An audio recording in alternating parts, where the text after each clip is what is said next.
Photo by Amelia Hollywoody Crayles, The Verge. It's hard to argue that Samsung hasn't had a terrific year so far.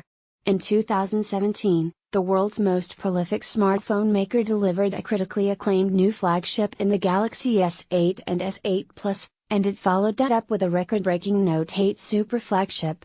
Redemption complete, right? Well, not so fast. Even as it rises to new heights of software and design refinement, Samsung is holding on to some bad habits, the chief of which has a name and a sort of anthropomorphized form. Bixby. Bixby is Samsung's answer to Amazon's Alexa, Google's Assistant, Microsoft's Cortana, and Apple's Siri. It's supposed to be the smart spirit that lives inside your phone and proactively helps you get through your day. Before Google Assistant was a thing, the Mountain View company spoke of the concept as search without search, turning the contextual awareness of your phone into a series of automatic triggers to surface useful information.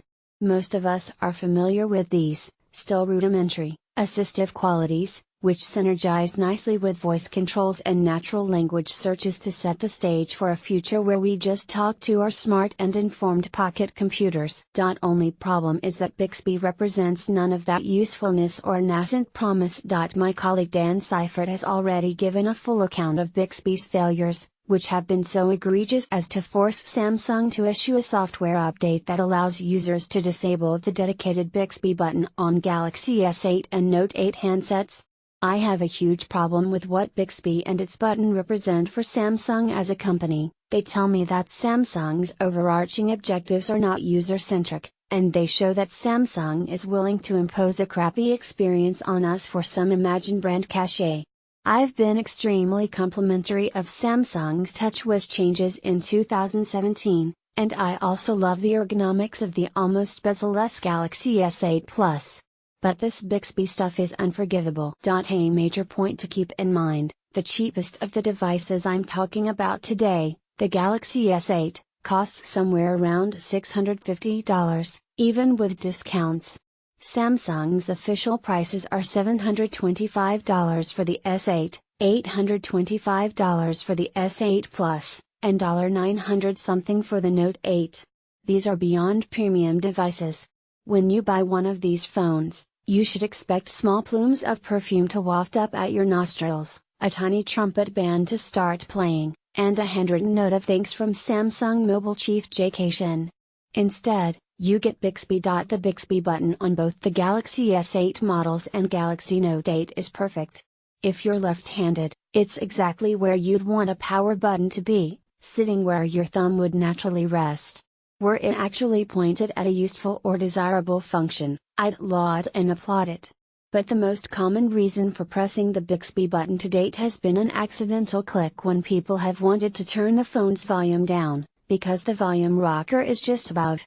The moment the Galaxy S8 launched, prospective users were already asking if they could repurpose the button to activate Google Assistant, but Samsung has resolutely and stringently denied them that possibility. The company's present climb down to just disable the button rather than allow us to use it otherwise is embarrassingly user-hostile. Isn't Bixby pushy enough even without the button? You can't set up a Galaxy smartphone without being informed about Bixby and urged to sign up for the requisite Samsung account. Swipe left from the home screen and a sort of champagne bubble animation kicks in as Bixby starts to wake. I usually swipe frantically back to the right to avoid further prompts. Most onerous of all is Samsung forcing its Bixby camera assisting features on me every time I open the camera app. I gave in after just half a day trying to shoot photos for our Galaxy S8 review. So well done, Samsung, you forced your horrible piece of self-serving bloat on me, and in the process you extracted some additional personal information. Are you feeling proud of bullying your users into this?